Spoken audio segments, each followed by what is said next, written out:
Just a bunch of green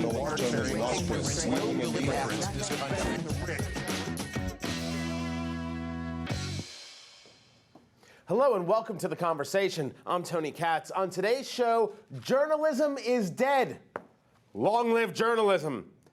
Anthony Weiner finally admitted that yes, the photos are of him, and yes, he sent the photos. If it wasn't for new media, we wouldn't know this story. But it's the lack of investigative reporting from old media that has become the more important story. So the conversation is, has new media now proven that it will be the future of journalism? Will the MSM ever recover? And will the readers and viewers of MSM realize that the news isn't on their TV, but at PJTV? Joining me to discuss this is Larry O'Connor, the editor of Breitbart TV and host of The Stage Right Show. Check him out at stagerightshow.com. And Meredith Dake, a contributor to Andrew Breitbart's BigJournalism.com and the force behind MeredithDake.com. And joining us, Tommy Christopher, Mediaite.com's White House and political reporter. It is good to have all of you here. Tommy, let me start with you, man. I'm glad to have you here. Does Weinergate expose the MSM and show that they are no longer objective journalists? I don't think so. I think what Weinergate exposes is that there's good journalism and bad journalism everywhere. I think mainstream journalism has its weaknesses, so does new media. I gotta bring you to this then. These are some mainstream media responses, some of the people. This is Katie Couric on Twitter. Katie Couric, by the way, a battle to get her on their stations, on their networks, wondering if this is a legit news story. Then you have Jeffrey Toobin of CNN. He's infuriated that Breitbart was allowed to make these claims about Weiner on CNN's air.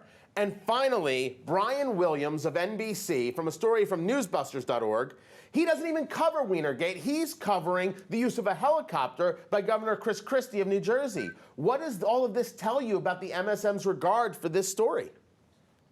Well, I think that the mainstream media took a little more of a wait-and-see approach and waited until more of the facts were in. After Weiner gave his press conference, they sure as hell covered it. But yeah, I feel like it's possible they were too cautious. There were accusations leveled against Andrew Breitbart that were unfair, but there were things that he said also that I was critical of, and I stand by those criticisms. Larry, the MSM took a wait-and-see attitude, or did they take a wait and let's not cover this because it's a liberal Democrat attitude? Well, it's hard to know for sure because it was a holiday weekend. I guess you'll give them some due that there was a Memorial Day weekend and they weren't quick to jump on the story. I think, and Tommy makes a great point. Once he gave that press conference, they did all jump on the story. But again, they all jumped on it from the perspective of believing Anthony Weiner's fundamental, foundational story, which was that he got hacked. Mm-hmm. Now, at that point, this was like 6 or 7 days after the story had broken at Big Government Friday night.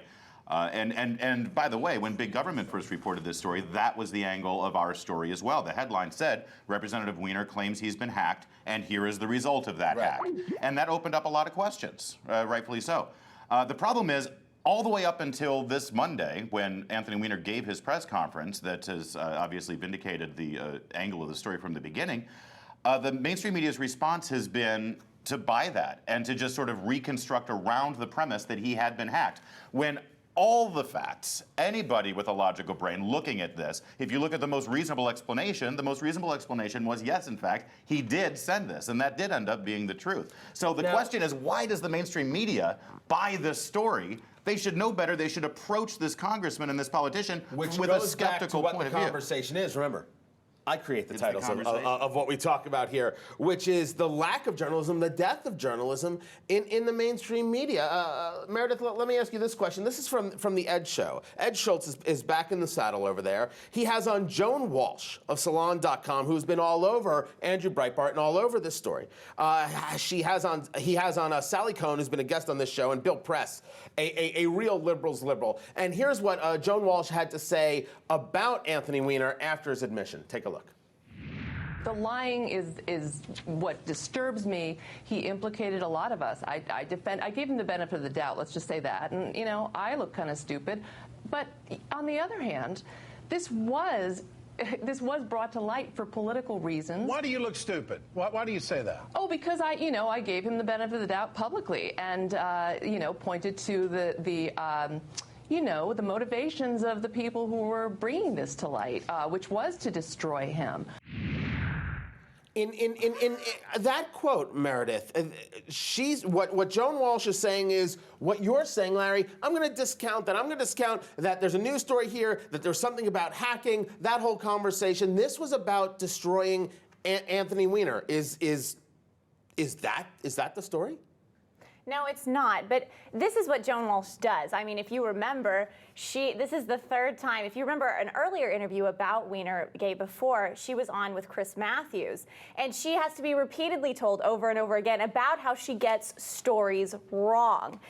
This is what Joan Walsh does, classic every single time. It's always the Democrat is right. Andrew Breitbart is wrong. It doesn't matter. It's her lack of curiosity of ever finding out the truth because she already knows what the truth is. She already comes to the table with what she knows to be fact, and that was Andrew Breitbart was smearing what she believes Anthony Weiner. To be fact. Yes, that's what I'm saying. She comes to the table with that, not with the curiosity of a journalist. Let me play you the rest of this. This is how that clip, for her again on the Ed Show, this is how it ends. Listen to this. At this point, I'm not going to join a call for him to resign because Okay. I don't think we have all the facts. I'm proud of Nancy Pelosi for saying she's going to investigate him. That's where Democrats are different. Well, we take the stuff to the mat. This investigation is going to tell us whether his system was hacked or not. I'm sorry. I was stunned when I heard that because there's no call for him to resign because we don't have all the facts, even though he admitted he did it. And then the left is still clinging to this idea that he was hacked, even though he admitted he did it. Is this a strategy, Larry? The strategy is pretend you didn't hear what the world just heard? Well, they're always distracting. They're always deflecting, and they're always creating their own narrative. This is what we've learned about the left-wing media, and make no mistake, that was the crown jewel, the Mount Rushmore of left-wing media, with Ed Schultz, Joan Walsh, and Bill Press at MSNBC. I mean, that if a bomb went off in that studio, we'd have no problem. Let's not. No, wait a minute. I put that the wrong way. That came out wrong. No, I won't allow that. But here's what happened in that interview, and this is what's so remarkable from Joan Walsh. You heard her saying that this was only put out for political purposes. Now, there's no truth behind that, and there's no factual basis for that. Nobody knows that this was put out for political purposes at all. She says that the people were trying to smear Anthony Weiner. That's not true. Let me tell you something. If somebody came to big government with this exact same story about a conservative Republican, you better believe that we would run it. The difference is they wouldn't come to us with that because they don't have to come to us with that. They have CBS, ABC, NBC, Joan Walsh at Salon.com, MSNBC. They've got the Washington Post. They've got the New York Times. There's a reason why when conservatives out there have a story like this, they come to Andrew Breitbart and big government. And I'll tell you the answer, Joe the plumber. That's why. Because look at what happens to people that open themselves up to the scrutiny of the mainstream media when they have a story like this. They get destroyed. Look at Linda Tripp. They get destroyed. So you would take from that people that in the MSM and their offshoots, they would learn and they would grow and they would understand that maybe we should pay more attention to some of these stories or these kinds of people because otherwise we're going to get scooped again and again and again and again and we look bad. But they don't do that. That's not what's happening. There's a double downing on their bias. I'm going to show you two of them. This is from the Huffington Post. This is Dan Collins.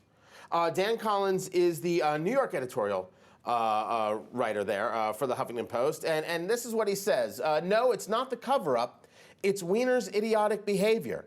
The idea that that the story isn't everything that came out afterward with Weiner lying." And this is the other one. This is Alex Perini. I hope I'm pronouncing the last name right.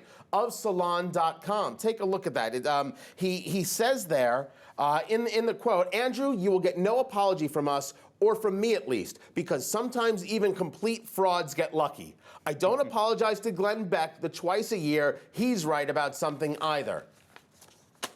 The approach is double down. You've got a vindication and a triumph for Andrew Breitbart. I mean, I don't think there's any way around that. Can we expect the attacks of the big sites, of Pajamas Media, of Hot Air, of Newsbusters to be twice as aggressive now? Because This is after the admission. It's all they know. But it's also about getting out the agenda. It's not about learning. It's not about scooping the stories. They're not interested in doing good business. They're interested in getting out their agenda, their message. And that is that Andrew Breitbart is the devil, and that he will smear anyone. Are you saying that he is not the devil? I am. We in actually fact, have no. I am okay to make that stand. Let's be clear. We have no evidence That's that all he I'm is saying. or is not the That's devil. all I'm saying. It's just I'll conjecture. go on record saying Yeah. it. I'll go on record. But this is what they do, and But you're right about the agenda. I mean, if it was about dollars and cents, they would do actual news. It doesn't seem to be about money. It is about Even ideology. no matter how many times they get scooped by the new media, they are not going to learn or do it any differently because it's about getting out their message. It's just like Hollywood. They're not going to change regardless of how many flops But that they their make. numbers are because down, it's the about viewership getting is down, out the message. readership is down. How in the world do they continue on a thought process or on a trajectory that gets them less and less viewership? In the end, someone has to write these Because it doesn't matter, checks. because it's about their agenda. The Huffington Post just got purchased by AOL for $312 million. And that integration is going very badly, Isn't it? by Yes, the way. kiss of death, I believe. Is And the by the way, picture. let the record reflect that this story, the biggest scoop and the biggest story in media and politics in the last 12 months, this was sent simultaneously to Arianna Huffington at the same time it was sent to Andrew Enough Breitbart. people know this. The tweet that was sent out by Dan Wolf, I believe his name is, was sent not only to Breitbart, not only to the big sites, but it was sent to the Huffington Post. That's right. Why didn't they investigate, and have they given a reason as to why they haven't investigated? Let's ask Arianna. Arianna, what? Oh, she's not here. No, couldn't make it. Well, Very busy. You'll have to ask them. Seriously, do you have any rationales to why they didn't investigate? Have No they idea. given an It answer? doesn't fit into their agenda. It doesn't fit into their And I can message. also tell you, I mean, we are talking about journalism here, and let's talk about journalism because I love the fact that you said, oh, journalism is dead, long live journalism, because we are redefining journalism. It's not that journalism is dying, it's that journalism is finally becoming what it was originally meant to be in America, Right. which is we, the citizens, public, expressing our opinions and reporting news in the way that we want. There's no license to be a journalist in this country. You can be a journalist without having a diploma. Let's not forget the Mount Rushmore of 20th century journalism is Walter Cronkite, Edward R. Murrow, and Bernstein and Woodward, right? Okay. None of them had journalism degrees. Only 2 of them had college degrees at all. And who is the prominent journalist from the 20th century that had a journalism degree? Dan Rather. Disgraced, embarrassed Dan Rather. He had the journalism degree. So the point is, just like during the Revolution, when Thomas Paine was printing in his garage on a printing press, we are now the new Thomas Paines. Instead of a printing press in our garage, we have laptops. So and journalism is back. It's back in the hands of the American people. And it's actually being it's being enlisted as opposed to ideology being enlisted. What we're seeing at the mainstream media. Let me bring you this. This is the moment. A lot of people saying this is where absolutely the tide turns in this conversation about journalism. It's Andrew Breitbart taking the podium at the press conference where Representative Weiner announces he lied to everyone. From the inside, because there's no one more inside than editors and contributors. What was it like for Breitbart? What was it like for Dana Lash, Big Journalism, Mike Flynn, Big Government, Peter Schweitzer, Big Peace, John Nolte, Big Hollywood, and you? What was that like for you to see that? I mean, was it just a holy crap? Are you watching what the boss is doing, or was it a sense of pride for you guys? Oh, it was absolutely a sense of pride. Well, first of all, we were also concerned. We're always concerned when we see Andrew out there at the tip of the spear fighting these fights because we're always protective and afraid of what people are going to say about him and how they're going to twist things and characterize things. And we were thrilled to find out that Andrew did not do that on his own volition. They asked him to go up on the podium, and of course, he had no idea that they were going to broadcast this to all the news markets.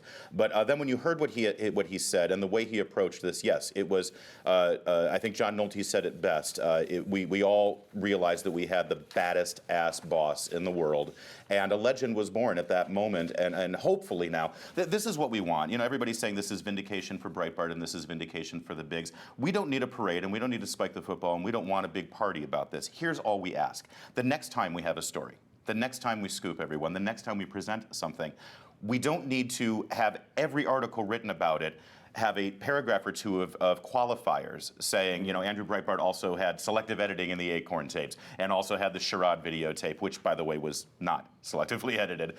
We just report the facts. Just report our story and not fill it with all of these slanders and qualifications. You talk about being called to the podium. It was Marcia Kramer, Alexis Garcia, our political correspondent, reminded me that it was Marcia Kramer of CBS, who Weiner called the cops on. Right. It was her who said, Andrew, take the podium, get up there. I mean, talk about a turnabout is fair play. Meredith, is this the jump the shark moment for news journalists, for mainstream news? Was that moment right there the moment where everybody knew that mainstream news would never be the same? I definitely think it was some sort of turning point, at least for this story. But I do think that it did serve as a warning to the mainstream media that, you know what, if you're not going to report it, the cameras will go elsewhere. And they will go elsewhere, and we know that it can happen, and he did it. It's so funny you were talking about what was it like. Larry actually happened to be on the radio at that time. He was doing a terrestrial radio show, and so I was sitting next to him, and I had my laptop open, and we're trying to find a live stream of the Weiner conference, and I pop it open, and I finally get it to Fox News, and it shows up, and all of a sudden I see Andrew Breitbart walking on stage, and he's sitting next to me talking, and I'm like, Andrew's taking the stage. I mean, it was very exciting. I want just one quick question. In what Andrew said on that stage, does he regret saying that if he's further attacked, he'll release some very X-rated photos of Congressman Weiner? Was that in all of this? That one line struck me as if he could take that one back, he would. Do you think that was a? Well, I can't speak for Andrew, but I've seen him do subsequent interviews, and he's been very clear about this. What he said is, listen, no one's been under attack the way Andrew Breitbart has been under attack, and he basically said one person in this whole story knows all the facts, and that's Representative Weiner. And Representative Weiner knows exactly what Andrew Breitbart has in his possession, and I don't think that there was anything wrong with him saying, I'm here for vindication, I'm here for you to apologize for dragging me through the mud for the last 10 days, and allowing everyday Americans to, this became a debate at dinner tables across the country where people were fighting with each other and arguing with each other, and the congressman could have stopped this, he could have kept it all from happening. And he needs to understand that the truth is always going to come out. Hopefully, especially when you've got people like Breitbart on the case, and he doesn't regret it from what I understand.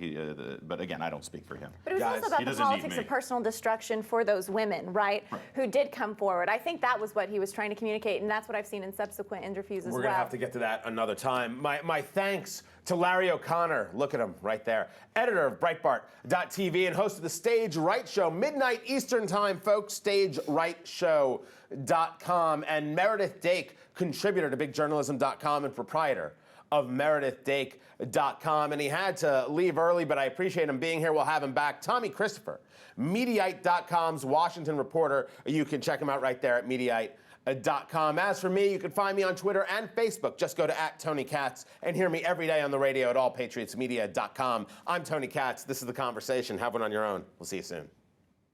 Just a bunch of greedy, ordinary,